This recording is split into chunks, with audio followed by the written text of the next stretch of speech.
Selamat pagi Bapak Ibu Saudara yang terkasih dalam Tuhan Yesus Kristus. Mari kita akan mulai untuk ibadah kita pada pagi hari ini. Saya undang jemaat untuk bangkit berdiri bersama-sama. Dan kita akan mendasarkan untuk ibadah kita melalui Mazmur. Mazmur pasalnya yang ke-100, ayat 1 sampai dengan yang ke-5. Mazmur pasalnya yang ke-100, ayat 1 sampai dengan yang ke-5, saya akan baca ayat yang ganjil dan jemaat bersama membaca nats yang genap bersama-sama. Mazmur pasalnya yang ke-100 ayat 1 sampai dengan yang ke-5. Pujilah Allah dalam baitnya. Mazmur untuk kurban syukur. Bersorak-soraklah bagi Tuhan, hai seluruh bumi.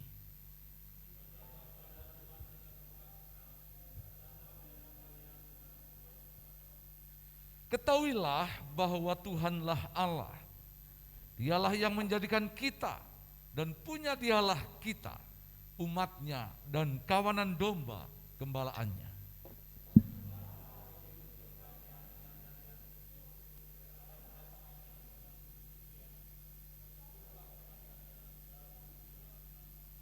Sebab Tuhan itu baik, kasih setianya untuk selama-lamanya, dan kesetiaannya tetap turun-temurun. Jemaat Tuhan yang terkasih, marilah tundukkan hati kita, datang kepada Tuhan dengan hati yang bersyukur kepadanya. Dia Tuhan yang melindungi kita. Dia Tuhan yang menyinari kita dengan wajahnya. Dia Tuhan yang memberkati kita. Sebab pertolongan kita datangnya dari Tuhan pencipta langit dan bumi. Kasih dan anugerahnya yang besar dan mulia oleh Yesus Kristus, kiranya kuasanya turun atas kita, menyertai kita dan memberkati kita sepanjang ibadah, awal, pertengahan, sampai pada akhirnya. Amin. Silakan jemaat untuk duduk kembali. Terima kasih Tuhan untuk pagi yang indah ini Tuhan. Kami boleh datang ke hadirat-Mu Tuhan, menaikkan pujian kami Tuhan. Kiranya pujian kami ini Tuhan dapat menjadi dupa yang harum di hadapan-Mu. Terima kasih Tuhan Yesus.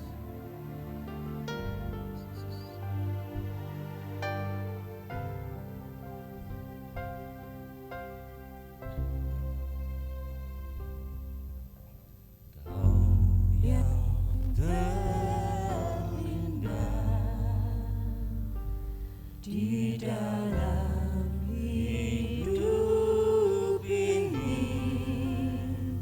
tiada Allah Tuhan yang seperti Engkau, besar perkasa penuh kemuliaan. Kau yang termanis di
Kami percaya Engkaulah Yesus Tuhan dan Raja kami.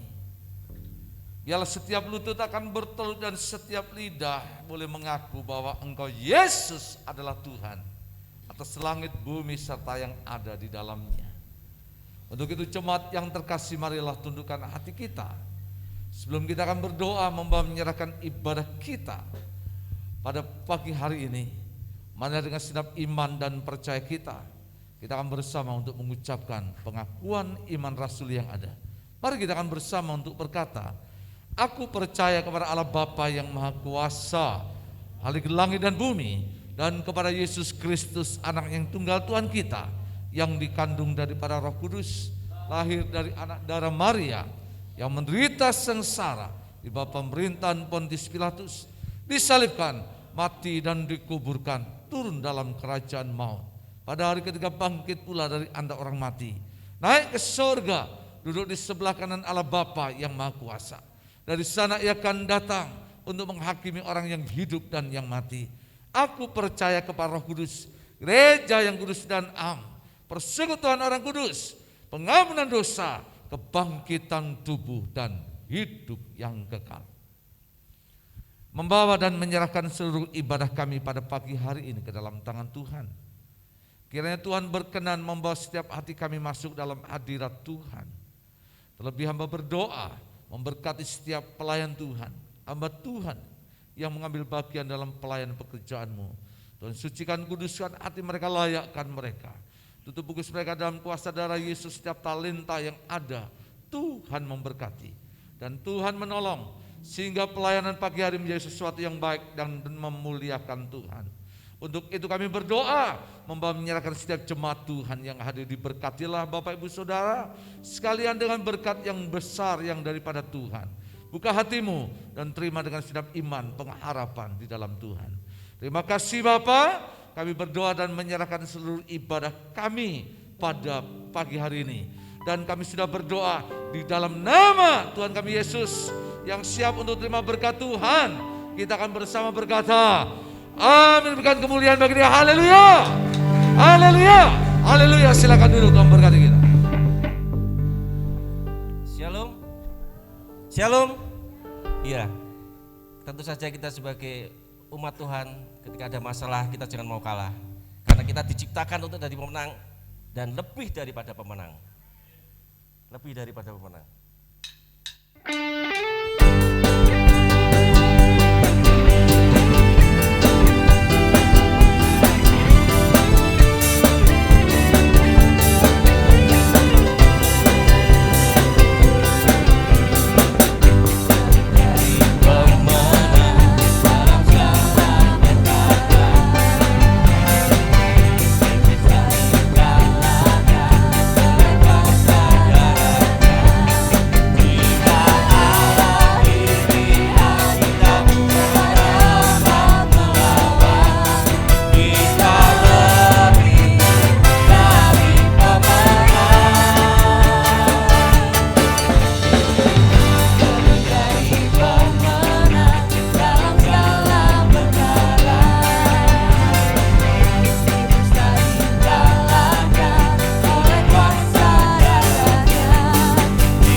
dan firman Tuhan itu adalah pelita bagi kaki kita, dan janji Tuhan itu terang bagi setiap jalan-jalan kita.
sekalian, kita akan siapkan hati kita untuk mendengarkan kebenaran firman Tuhan.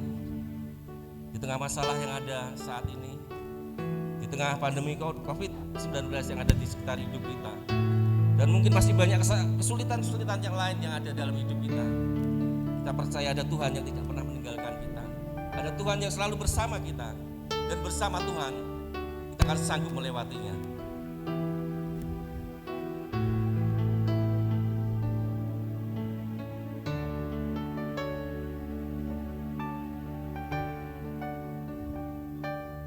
Namamu Bapa, ku lewati semua perkenananmu ya, teguhkan hatiku, Engkau yang bertindak,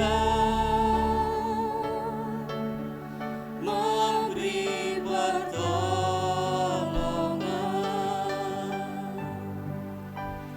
anugerah-Mu besar melimpah bagiku.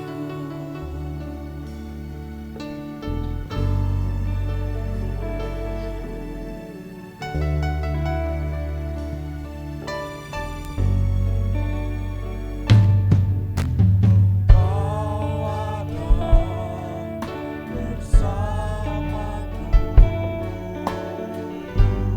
di setiap musim hidupku. Tak pernah Kau biarkan ku sendiri.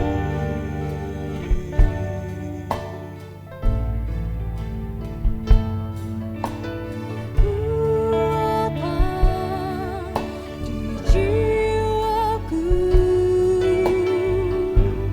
adalah bersamamu, tak pernah ku ragukan kasih-Mu.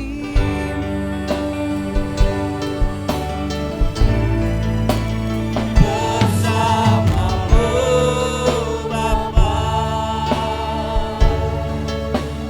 ku lewati semua perkenananmu ya,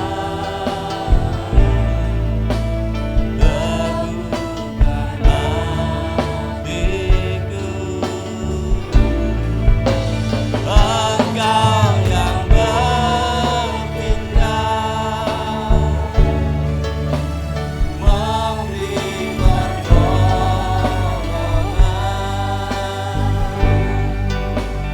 anugerah-Mu besar melimpah bagiku.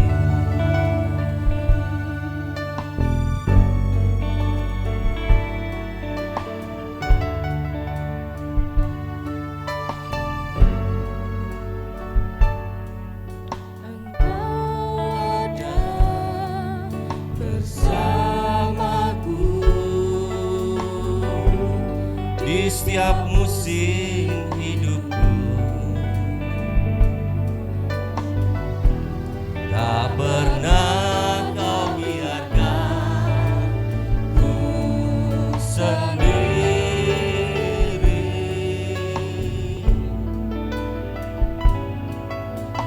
Kekuatan jiwaku ada bersamamu, tak pernah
Anugerah-Mu besar Tuhan.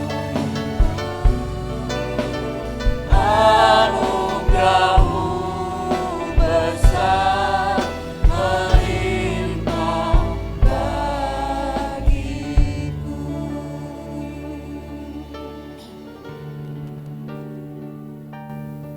Terima kasih Tuhan untuk anugerah-Mu yang besar, limpah, tak terbatas, luar biasa yang Tuhan sudah nyatakan dalam kehidupan kami. Kami boleh ada pada kesempatan yang indah pagi hari ini karena anugerah-Mu yang limpah. Sebabnya pada kesempatan yang indah pagi hari ini kami rindu dalam ibadah, ada pujian, ada penyembahan, ada firman yang akan disampaikan di dalam setiap kehidupan kami untuk supaya kami bisa bertahan di dalam Engkau. Terima kasih Bapak, terima kasih. Kami bersyukur untuk kesempatan yang indah di mana kami boleh untuk mendengar akan kebenaran firman-Mu. Di dalam nama Tuhan kami Yesus Kristus sebagai Tuhan dan Juru Selamat pribadi kami naikkan doa kami. Haleluya. Kita katakan sama-sama, amin. Persilahkan untuk duduk kembali. Ya, puji Tuhan. Bapak Ibu yang dikasihi oleh Tuhan, selamat pagi. Biarlah Tuhan memberkati kita pada pagi hari ini. Mari kita akan membuka Alkitab kita. Kita akan membaca firman Tuhan di dalam kitab Yesaya pasal 32. Yesaya pasal 32 ayat 15 sampai dengan ayat yang ke-17. Yesaya pasal 32 ayat 15, 16, dan 17. Saya akan membacakan firman Tuhan ini buat saudara.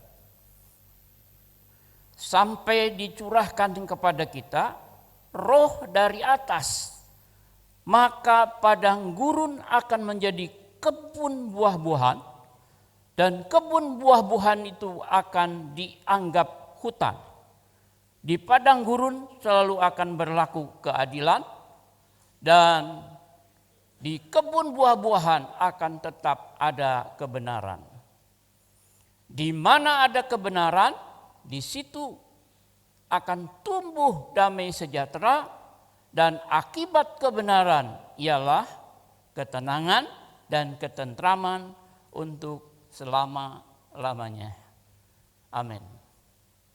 Tema kita di dalam minggu ini adalah ada kebenaran, ada damai sejahtera. Tema ini adalah tema yang paling bagus sekali di dalam kehidupan kita. Sebab damai sejahtera, kebenaran, ketentraman itu juga dibutuhkan di dalam setiap kehidupan kita masing-masing. Ayat mas kita yaitu di dalam Yesaya pasal 32 ayat yang ke-17. Saudaraku, bagaimana kita dapat memperoleh damai sejahtera, ketenangan dan ketentraman di dalam hidup kita?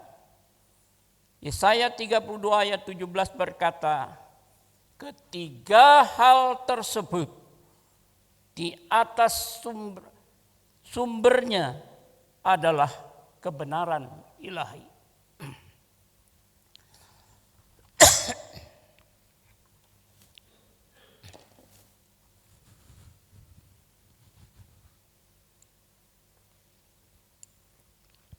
Iya.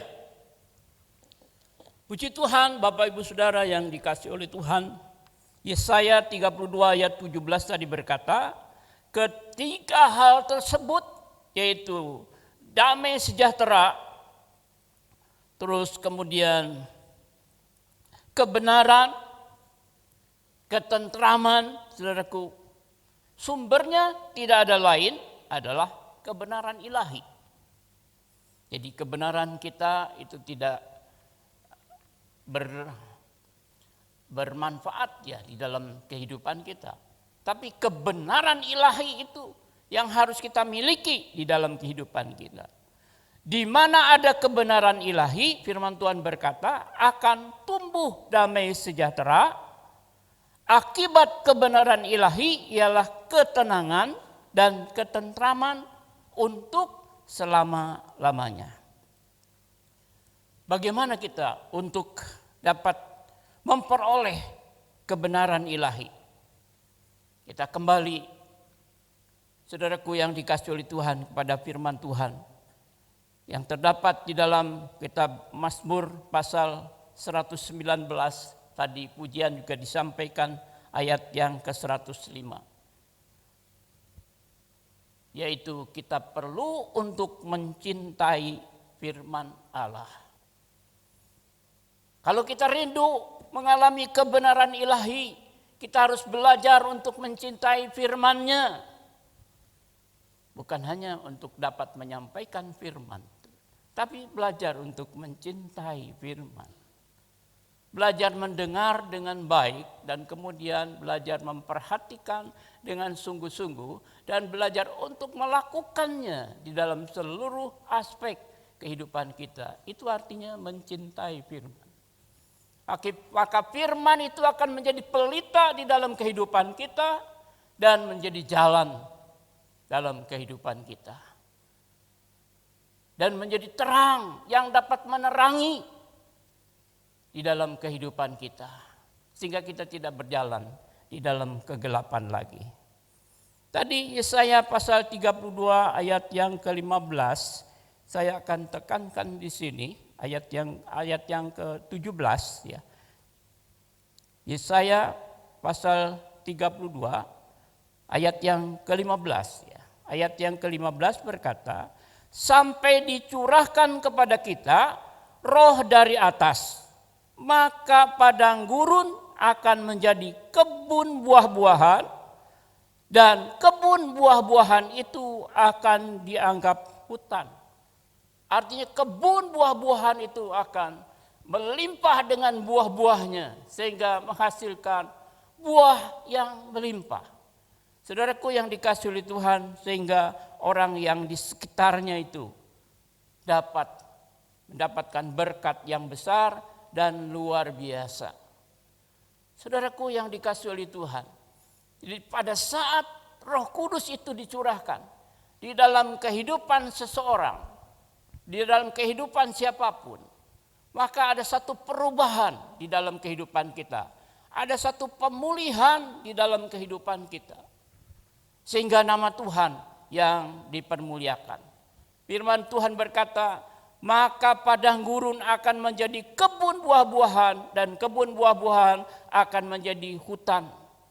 Kebun buah-buahan yang melimpah. Kita tahu padang gurun itu awalnya tandus, padang gurun itu awalnya kering, tentunya tidak akan menghasilkan buah. Hidup kita sama aja, saudaraku. Tanpa Roh Kudus yang menyertai di dalam kehidupan kita, tanpa kita dapat mengasihi firman Tuhan di dalam kehidupan kita, hidup kita tidak akan menghasilkan apa-apa. Tapi saya yakin dan percaya kalau firman Tuhan itu ada di dalam kehidupan kita karena kita mengasihi firman-Nya, dan kemudian hidup kita dipenuhkan juga dengan Roh Kudus. Karena apa? Langkah-langkah kehidupan kita mau dipimpin oleh Roh Kudus. Maka akan terjadi satu perubahan, maka akan terjadi satu pembaharuan di dalam kehidupan kita.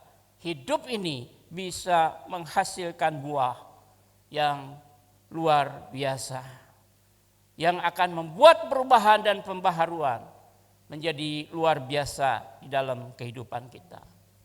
Alkitab mencatat tentang satu pribadi yang dipenuhkan dengan Roh Kudus dan kemudian kehidupannya bisa berubah. Dari seorang yang gagal, saudaraku, dia dibuatnya menjadi seorang yang berhasil. Dari seorang yang lemah, dibuatnya menjadi kuat. Dari seorang manusia biasa, dijadikannya manusia yang luar biasa. Saudara tahu siapakah dia? Mari kita akan lihat di dalam Kisah Rasul pasal yang keempat ayat yang ke-13. Kisah Rasul pasal yang keempat ayat yang ke-13.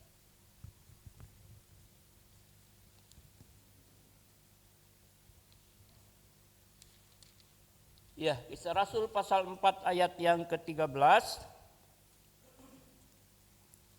Firman Tuhan berkata, ketika sidang itu melihat keberanian siapa?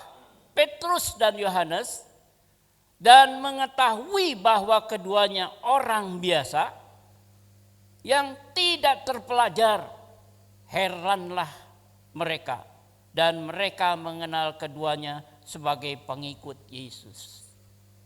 Yesus itu adalah orang biasa, sama seperti saudara dengan saya, bukan orang yang luar biasa, saudara. Dia adalah orang yang biasa, bahkan dikatakan bahwa Petrus ini bukan seorang pelajar, tetapi seorang yang biasa dan bukan seorang pelajar. Dikatakan di dalam Petrus, ya, di dalam apa? Kisah Rasul pasal 4 tadi ayat yang ke-13. Tetapi Petrus ini, saudaraku, karena dia sungguh-sungguh di dalam Tuhan dan kemudian menyerahkan hidupnya kepada Tuhan dengan seutuhnya sepenuhnya, maka dibuatnya oleh Tuhan menjadi orang yang luar biasa. Seorang yang tidak terpelajar, dibuatnya menjadi seorang pengajar yang ulung, yang luar biasa. Sehingga pada saat dia berkhotbah, satu kali dia berkhotbah, kemudian 3.000 jiwa dimenangkan untuk kemuliaan Tuhan. Saudaraku, luar biasa.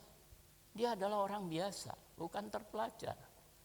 Tetapi dijadikannya oleh Tuhan menjadi seorang pengajar yang dipakai Tuhan menjadi hal yang luar biasa.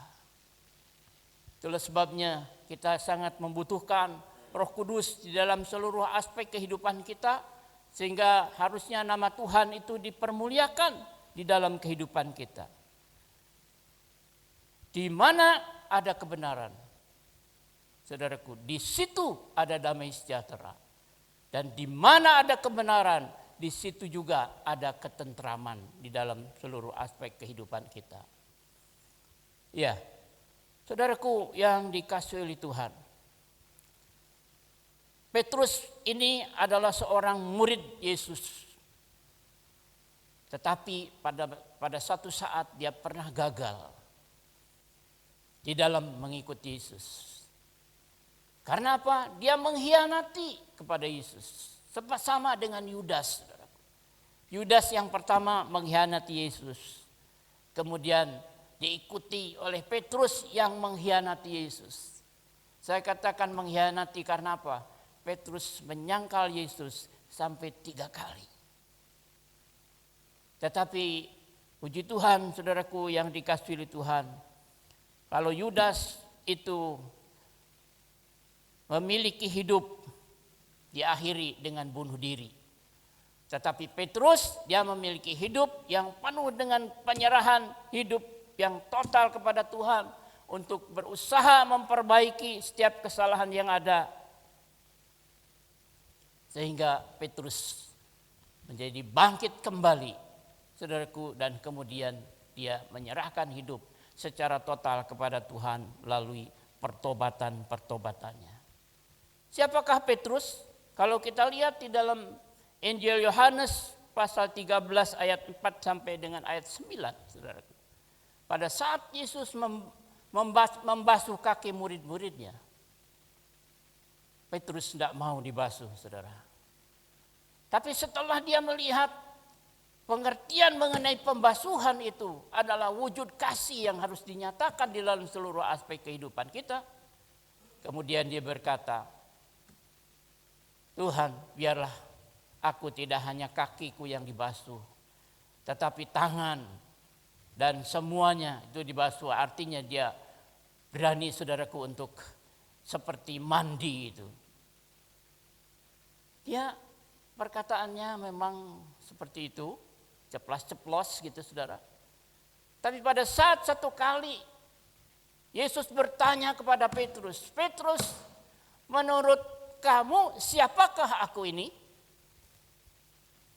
dia menjawab dengan tegas, saudaraku. Dia berkata di dalam Matius pasal 16 ayat yang ke-16. Kita akan baca bersama-sama Matius pasal yang ke-16 ayat yang ke-16. Ya. Matius 16 ayat yang ke-16.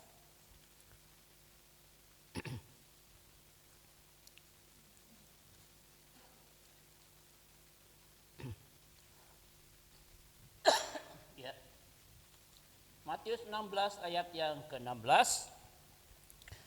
Maka jawab Simon Petrus, engkau adalah Mesias, anak Allah yang hidup, saudaraku.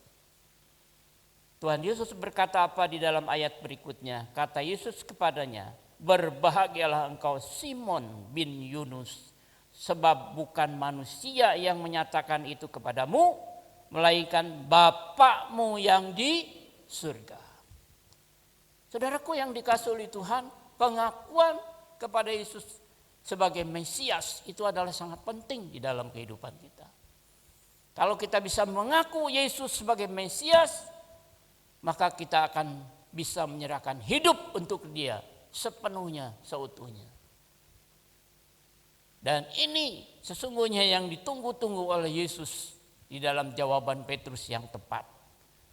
Saudaraku yang dikasihi oleh Tuhan, perjalanan Petrus itu begitu luar biasa di dalam kehidupannya. Pendirian Petrus yang tidak stabil itu dibuatnya oleh Yesus, diperbaharui dan dibentuk oleh Yesus sehingga dia memiliki Roh Kudus yang ada di dalamnya memberikan jawaban yang tepat bahwa Yesus itu adalah Mesias, anak Allah yang hidup. Ya, saudaraku yang dikasihi oleh Tuhan, itulah Petrus. Kalau kita membaca kembali di dalam Matius pasal yang ke-14, ayat ini sering disampaikan oleh Pak Didi, ayat 22 sampai dengan ayat yang ke-28. Matius pasal yang ke-14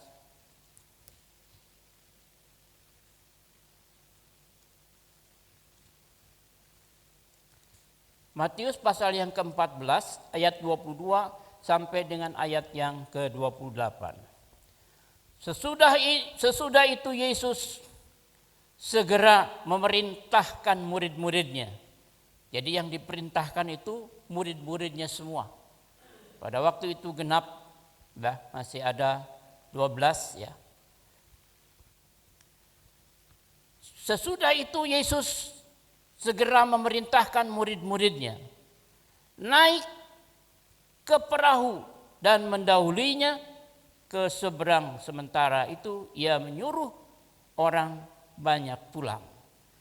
Dan setelah orang banyak itu disuruhnya pulang, Yesus naik atas bukit untuk berdoa seorang diri.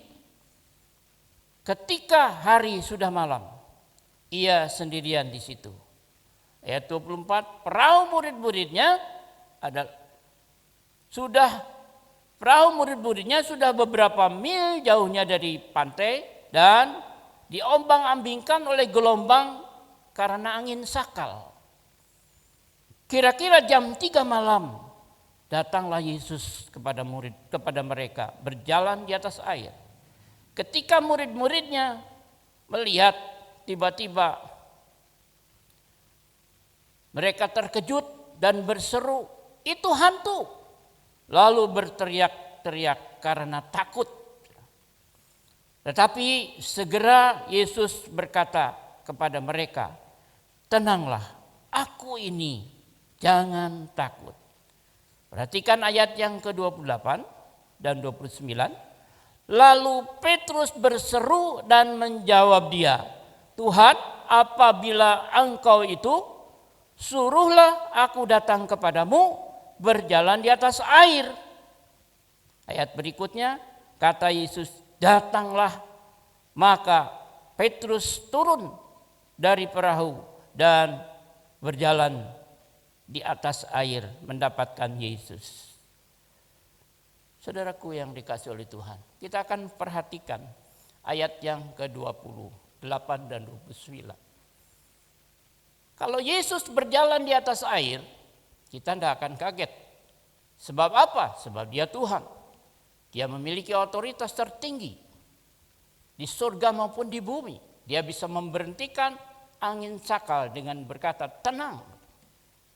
Tapi kalau Petrus, saudara, Petrus sama dengan saudara dan saya. Bisa berjalan di atas air, saudara. Mari kita renungkan sejenak, mengapa Petrus bisa berjalan di atas air?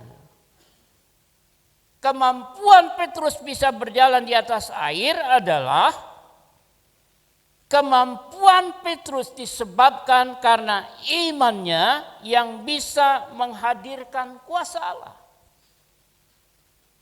Disertai dengan satu keyakinan untuk bertindak.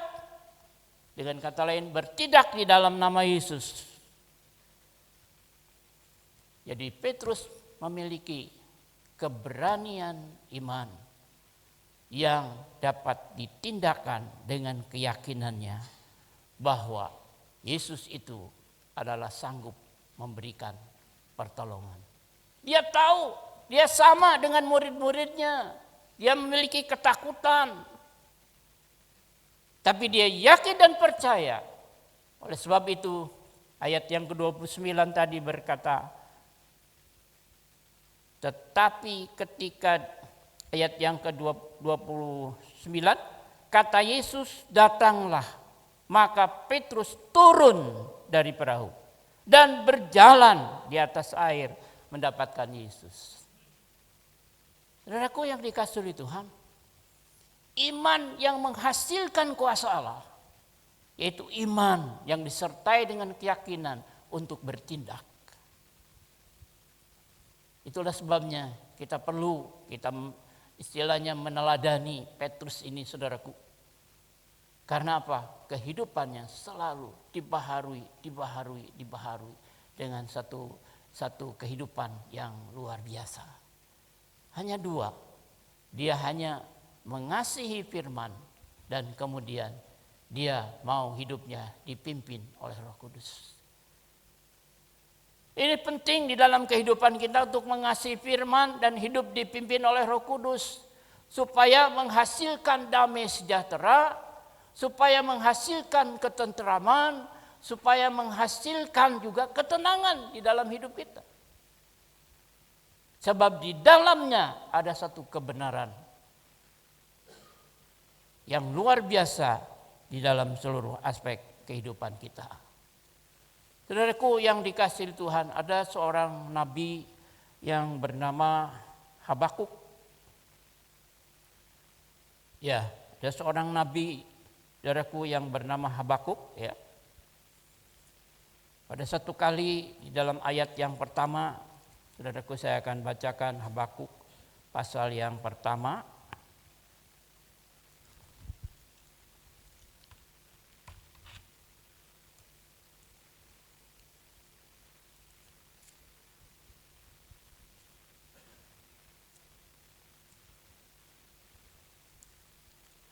Ya. Habakuk pasal yang pertama. Keluhan nabi karena ketidaksetiaan. Berapa lama lagi Tuhan aku berteriak, tetapi tidak kau dengar. Aku berseru kepadamu penindasan, tetapi tidak kau tolong. Jadi sementara ini Habakuk dalam satu kebimbangan. Kebimbangan bukan kebimbangan kecil, tapi kebimbangan yang besar. Saudara. Sampai kepada Tuhan berani berkata, berapa lama lagi Tuhan? Berapa lama lagi Tuhan? Aku berteriak, tetapi tidak kau dengar. Aku berseru kepadamu penindasan, tetapi tidak kau tolong. Jadi dengan kata lain, saudaraku, Habakuk ini meskipun seorang nabi, dia merasakan karena banyaknya tindisan, banyaknya tekanan yang ada di dalam kehidupannya. Sehingga dia tinggal di dalam kelemahan. Seperti hanya kekuatannya hilang. Kekuatannya hilang. Apa rahasianya kekuatan Nabi Habakuk itu sampai hilang? Karena tidak memiliki iman yang ditindakkan. Pada saat dia hanya melihat permasalahan, pada saat itu dia hanya melihat tekanan, pada saat itu dia hanya melihat permasalahan. Tapi sayang saudaraku, tidak melihat Tuhan yang memiliki otoritas tertinggi. Jadi pada saat kita mulai bimbang, tema minggu yang lalu saudaraku, jangan bimbang. Kebimbangan itu saudaraku akan mematahkan semangat kita. Kebimbangan itu akan menghancurkan kehidupan kita. Kebimbangan itu akan memberikan kerugian di dalam seluruh aspek kehidupan kita. Itulah sebabnya kita membutuhkan iman. Iman di dalam kebenaran firman-Nya. Dan kemudian kita membutuhkan iman yang ditindakkan. Pada akhirnya saudaraku dalam pasal 2 Habakuk itu bisa naik ke atas untuk apa? Berlutut di hadapan Tuhan. Ampuni aku ya Tuhan. Dia berlutut di hadapan Tuhan, dia memulihkan keadaan imannya yang sudah mulai goyah, yang sudah mulai patah itu saudara. Dia duduk diam di bawah kaki Tuhan dalam doa. Saudaraku, kemudian Tuhan memulihkannya. Karena firman yang diberikan kepada Habakuk.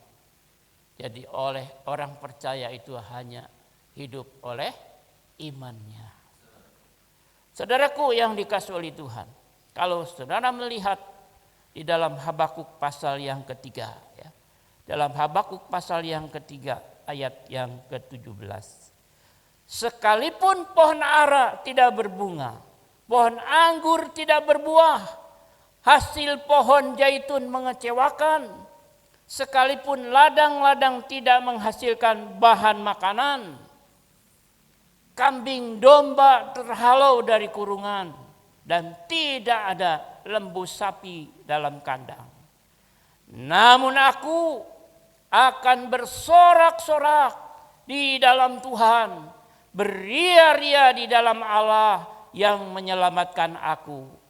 Allah Tuhanku itu kekuatanku, Ia membuat kakiku seperti kaki rusa, Ia membiarkan aku berjejak di bukit-bukitku.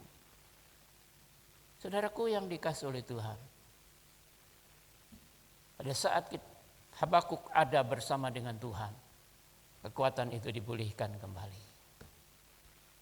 Dia berkata, walaupun pohon ara tidak berbuah, pohon anggur tidak berbunga, tetapi aku mau tetap bersorak-sorak di dalam Tuhan sebagai kekuatanku. Karena Ia membuat kakiku seperti kaki rusa. Saudaraku yang dikasihi oleh Tuhan, kaki rusa itu memiliki satu keindahan. Kalau melompat, dia melompat jauh, saudara. Jadi kakinya yang depan dulu, 2, nancep gitu. Terus kemudian kakinya yang belakang ngikuti. Jadi rusa itu jalannya itu cepat sekali. Gitu. Apa yang dimiliki kekuatan oleh rusa? Rusa itu tidak pernah minum air yang kotor. Kalau dia haus, dia pasti akan mencari air yang jernih, saudara. Dia akan mencari tempat mata air. Kalau sudah menemukan mata air yang jernih, kemudian di situ dia minum sepuasnya. Tapi kalau belum menemukan mata air yang jernih, dia terus mencari mata air yang jernih sampai menemukan mata air yang jernih. Kemudian setelah dapat mata air yang jernih, kemudian dia minum sepuasnya. Dan kemudian disitulah kekuatannya rusa itu. Karena suka minum air yang jernih. Begitu besar kekuatan air yang jernih, saudara. Bagi rusa.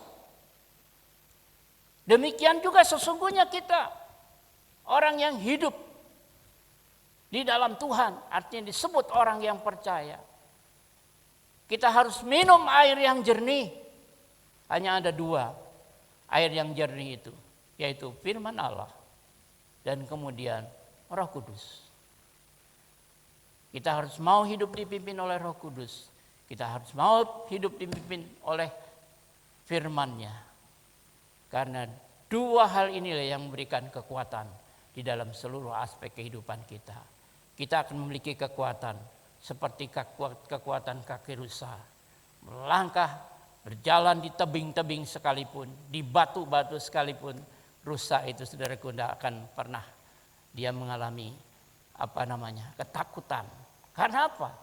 Dikejar pun tidak bisa ketemu dengan siapapun. Tidak bisa menangkapnya, saudara. Karena dia berjalan akan lebih cepat. Apalagi setelah dia minum. Saya tutup dengan satu ilustrasi, saudara. Pohon kurma yang buahnya kita makan di Indonesia ini, saudaraku, itu ditanam di padang pasir. Pohon kurma itu ditanam di padang gurun, padang pasir yang kering, saudara, yang tandus, saudaraku. Tapi ada kelebihan dari pohon kurma itu, akarnya itu sanggup menembus mata air. Inilah yang menjadi kekuatan bagi pohon kurma. Walaupun hidup di panas terik matahari, walaupun dia hidup di dalam kekeringan padang gurun sekalipun, tapi dia memiliki akar yang tembus kepada mata air. Apakah mata air dalam hidup kita yang bisa membuat kita memiliki damai sejahtera?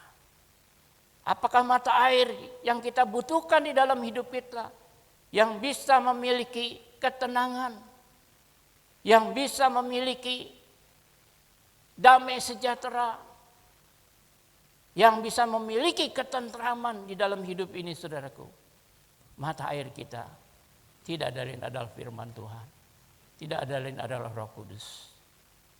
Itulah sebabnya kalau kita merindu memiliki satu kekuatan yang baru, sebagaimana nyanyian tadi, bersamamu Tuhan, kita akan memperoleh satu kekuatan demi kekuatan yang baru di dalam seluruh aspek kehidupan kita masing-masing. Marilah pada kesempatan yang indah pagi hari ini, saudaraku, kita akan bersama-sama menyanyikan satu pujian dan kemudian kita akan masuk di dalam doa. Saya mohon pemain musik, singer, song leader untuk bersama-sama menyanyikan pujian bagi Tuhan. Engkau ada bersamaku.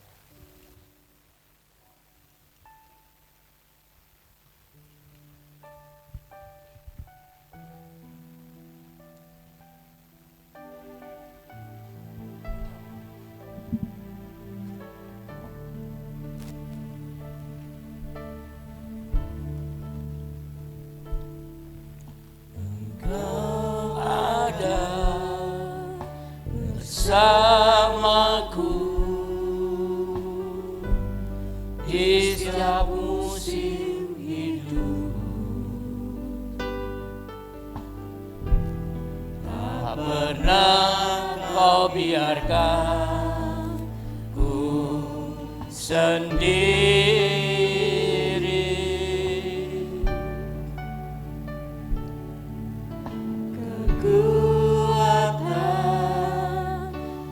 Jiwaku adalah bersamamu, tak pernah ku ragukan kasih-Mu. Bersamamu Bapa, bersamamu Bapa,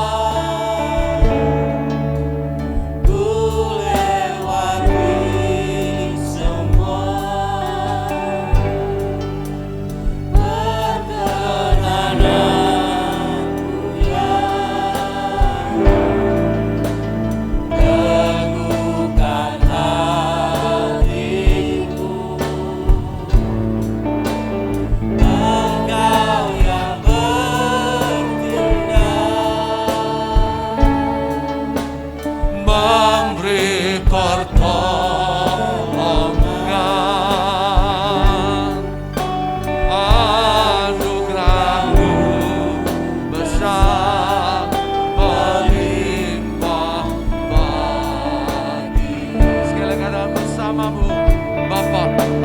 bangkit berdiri bersama-sama.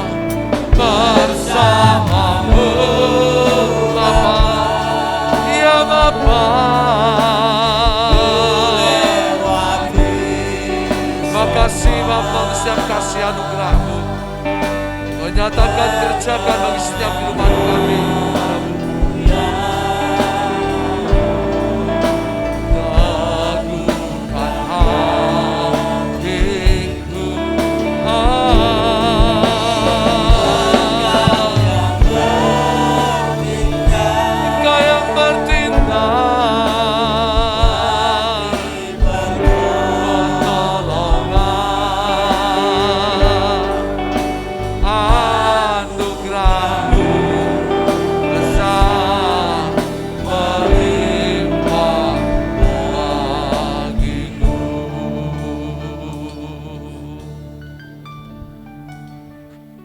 Jemaat Tuhan yang terkasih, marilah kita akan tundukkan hati kita.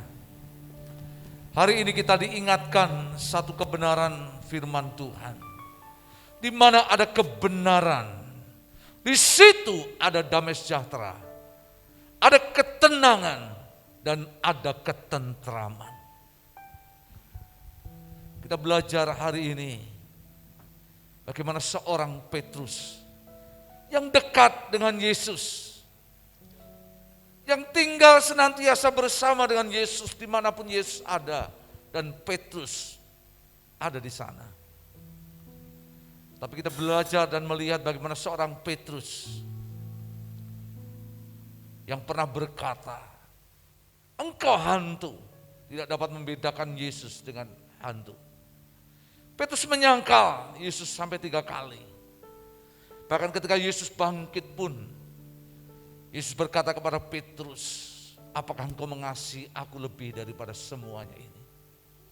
Dan berkali-kali Petrus hanya menjawab, ya Tuhan, aku mengasihi engkau, tetapi hanya dengan kasih filea.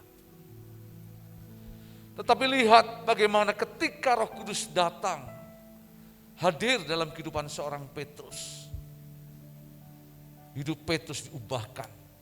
Ketika kebenaran itu memerintah dalam hidupnya, Petrus yang hidup dalam ketakutan menjadi seorang Petrus yang pemberani.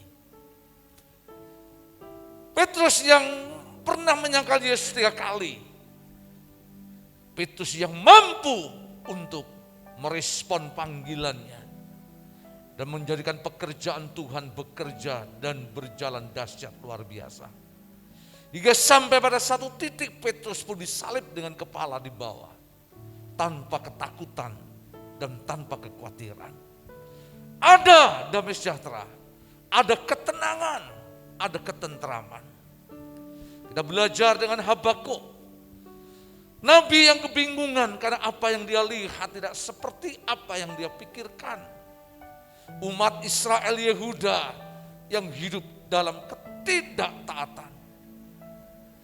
Orang-orang Kasdim yang menghukum akan Yehuda dengan sedemikian dahsyat. Sampai pada satu titik, bagaimana Nehemia tidak bisa membedakan tangan Tuhan dengan tangan dunia. Namun pada satu saat ketika kebenaran itu memerintah dalam kehidupan Nehemia, dalam kehidupan Habakuk. Habakuk dibukakan pikirannya, Habakuk dibukakan pemahamannya. Hingga dia menemukan sebuah kebenaran bahwa Tuhan itu benar, iya dan amin. Maka dalam doanya dia berkata, sekalipun pohon ara tidak menghasilkan apa-apa, dan pohon zaitun pun pohon anggur pun tidak berbuah, binatang pun akan lari dari kurungan dan dari kandang. Namun hal itu tidak membuat takut dan gentar dalam hidup Habakuk. Karena dia tahu tangan Tuhan tidak pernah meninggalkannya. Bahkan kakinya mampu berjejak-jejak ke bukit-bukit Tuhan. Hari ini jujur kita akan diperlihatkan dengan kehidupan yang sulit. COVID-19 yang ada di sekeliling kita. Kehidupan politik yang sulit untuk ditebak dan diterka. Bahkan hari-hari ini kita diperlihatkan dengan sebuah peristiwa yang sangat menggenaskan. Satu keluarga yang dibantai, disembelih, dibakar oleh orang-orang yang tidak bertanggung jawab. Indonesia diwarnai dengan kegentaran, kesulitan dan tantangan. Tapi hari ini, minggu ini kita diingatkan melalui tema Natal kita. Adakah hidupmu percaya Tuhan itu adalah gembala yang baik dalam hidup kita? Biar kebenaran ini akan memerdekakan kita. Kebenaran ini akan menuntun kita dan membawa kita menjadi orang yang menang dan lebih daripada pemenang. Saya berdoa, biar apa yang sudah disampaikan kebenaran firman Tuhan hari ini memberkati hidup saudara. Mari kita akan letakkan tangan kita di dada kita. Biarlah kebenaran itu yang boleh memerdekakan kami ya Tuhan. Sehingga damai sejahtera, ketenangan dan ketentraman itu melingkupi hidup kami. Sekalipun mata kami melihat hal-hal yang tidak tenang, sekalipun kami boleh merasakan sekeliling kami ketidaktentraman, tapi pagi hari ini firman-Mu mengingatkan kepada kami bahwa janji-Mu ya dan amin. Engkau Tuhan yang tidak pernah berubah, Engkau Tuhan yang sanggup, Engkau Tuhan yang senantiasa memeliharakan hidup kami. Bersama-Mu Tuhan, kami akan melakukan perkara-perkara yang besar. Di dalam Tuhan, kami akan sanggup untuk melewatinya. Hamba berdoa untuk pagi hari ini, yang sakit Tuhan menjamah di dalam nama Yesus berikan kesembuhan. Kami berdoa yang lemah Tuhan berikan kekuatan, yang ada beban berat memberikan kelegaan. Di dalam nama Yesus, biar firman dan kebenaran pagi hari ini memenangkan hidup kita. Terima kasih berkati hamba-Mu Bapak Pendeta Soekarta yang sudah menyampaikannya. Berkat dalam kehidupan masa tua dan keluarganya. Terlebih kami semua yang sudah mendengarnya. Terpujilah Bapa Tuhan di dalam nama Yesus. Kami berdoa dan kami mengucap syukur. Haleluya. Yang diberkati Tuhan bersama berkata, amin. Silakan jemaat duduk kembali. Puji Tuhan untuk ibadah yang sudah berjalan. Tuhan berkati kita melalui pujian terlebih untuk firman Tuhan yang ada. Sekali lagi terima kasih untuk seluruh pelayan mimbar yang melayani, Bapak Pendeta Soekarta yang sudah melayani kita pada pagi hari ini. Bapak Ibu Saudara, kita akan melihat beberapa pengumuman yang bisa ditayangkan melalui Win News pagi hari ini.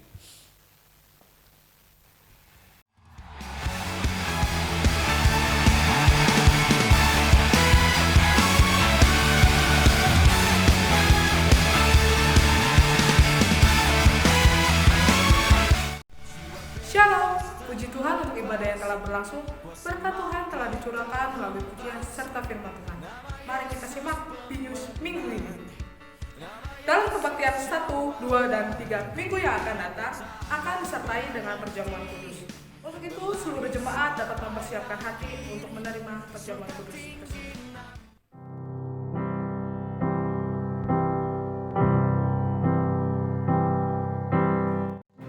Dukung dan doakanlah pernikahan Prayogo David Nugroho dengan Tri Ayuni Wahyu Lestari.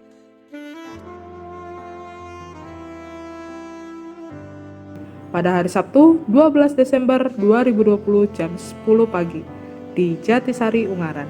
Apabila ada keberatan atas pernikahan mereka berdasarkan persyaratan firman Tuhan, harap menghubungi gereja. Surga raja namanya, Roh Kudus membakar setiap kami. Naikkan pujian, mujizat terjadi. Mengalir kuasa-Mu, nyalakan api-Mu. Ku nyanyi, oh, oh, oh. Dalam situasi pandemi seperti ini, mari kita melaksanakan 3M. Mencuci tangan, memakai masker, dan menjaga jarak. Sekian di News minggu ini. Selamat hari Minggu, Tuhan Yesus memberkati. Ya, itu bagian daripada pengumuman yang bisa kita perhatikan. Minggu depan kita akan diberkati dengan perjamuan kudus. Biarlah jemaat boleh mempersiapkan hati untuk terima berkat Tuhan melalui perjamuan kudus yang ada. Terlebih kita terus berdoa biarlah minggu depan mulai masuk pada minggu penting berkenaan dengan persiapan untuk Natal. Saya berharap kita berdoa biarlah Natal tahun ini sebagaimana tema yang kita boleh ambil Tuhan Yesus Gembala yang baik itu menjadi tema yang memberkati kita. Saudara, Itu hal yang bisa disampaikan. Hari Senin besok ada pertemuan pengurus, ya juga setiap pengurus bisa hadir untuk bersama-sama untuk membicarakan, mengevaluasi apa yang menjadi bagian pelayanan yang Tuhan boleh percayakan kepada kita. Saya pikir itu saja untuk pengumuman pada pagi hari ini. Kita akan bangkit berdiri bersama-sama, kita akan berdoa. Bapak, terima kasih untuk ibadah yang sudah berjalan. Tuhan memberkati kami melalui pujian terlebih firman-Mu. Terima kasih untuk seluruh pelayan mimbar yang luar biasa yang sudah melayani kami, dan sungguh kami boleh diberkati melalui firman dan kebenaran yang sudah disampaikan. Kami teringat hari ini untuk Ibu Sri Tarno dalam kesehatan dan pemulihannya. Di dalam nama Yesus Tuhan menjamah segala kesehatannya, penuh, pulih, sempurna dalam Tuhan. Pak Sari pun juga yang berbaring di rumah sakit, dari tempat ini kami berdoa di dalam anugerah kasih setia Tuhan. Bilur dan darah Yesus menjamah, memulihkan dan menyembuhkan hamba-Mu di tengah-tengah kondisi pergumulan yang dihadapi. Tuhan memberkati. Kami juga berdoa untuk Pak Anto, untuk persiapan operasi yang akan berlangsung. Tuhan menyiapkan, biarlah pakai dokter yang ada yang terbaik, hasil yang terbaik, dan Tuhan nyatakan dalam kehidupannya. Kami menyerahkan untuk proses operasi Pak Anto di dalam tangan-Mu. Pak Sapil, Reni juga di dalam tangan-Mu. Tuhan menjamah dengan segala berkat kasih setia Tuhan luar biasa. Kalau Engkau menolong Ibu Sri Widyastuti, Engkau juga akan menolong untuk saudara-saudara kami yang lain. Ibu Surini yang juga Tuhan, kami berdoa untuk kakinya di dalam anugerah kasih tahun, anugerah kasih setia Tuhan menjamah melawat dengan segala berkat kasih setia Tuhan dalam kehidupannya. Bapak juga berdoa untuk Tuhan, untuk saudara Lia, kami juga berdoa untuk kesehatan, pemulihan di dalam kasih setia Tuhan. Kami juga menyerahkan untuk Ibu Deni, Ibu Andes Gunawan, Ibu Handoko, terus menjamah orang tua ini dalam segala berkat. Ibu Yohanes Edi, kami berdoa segala kasih setia Tuhan memberkatinya. Bu Sukarta juga kami dalam tangan-Mu. Tuhan, Kau baik, kasih setia Tuhan tidak pernah berubah, berkurang dalam setiap kehidupan kami. Dari tempat ini kami memohon berdoa dengan Ibu Lili yang di Jakarta. Tuhan juga menjamah Bapak Edi Susanto di Semarang. Bapak, kebaikan-Mu turun dan memberkati hidupnya. Dari tempat ini kami terus berdoa, menyerahkan untuk setiap kehidupan, untuk jemaat-Mu dimanapun mereka berada dengan segala berkat yang terbaik. Kesehatan Ibu Suharyanto juga kami terus berdoa, kasih setia Tuhan menyertai dalam kehidupannya. Terima kasih Bapak untuk pagi hari ini. Bu Martin juga di dalam kondisi berbaring di rumahnya, Tuhan juga menyata memberkati dengan segala anugerah kasih setia Tuhan. Bapak, terima kasih setia Tuhan untuk pelayan, untuk gereja-Mu ibadah nanti jam 8, ibadah sore, ibadah di pos PI, kami bawa dalam tangan Tuhan juga penyertaan Tuhan yang luar biasa memberkati untuk pelayanan kami. Jemaat, mari kita akan tengadahkan dua tangan kita. Pulanglah dan terimalah berkat yang besar benar yang datang daripada Allah Bapa di sorga, kasih oleh Yesus Kristus dan persekutuan bersama Roh yang Kudus menyertai kita pagi ini selamanya sampai Tuhan Yesus datang yang kedua kalinya. Amin. Shalom, shalom,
Tuhan setia, kasih kemurahan-Nya selama-lamanya.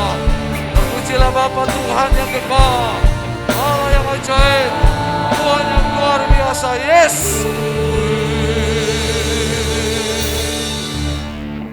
Silakan mengambil satu sejenak. Selamat hari Minggu Tuhan Yesus.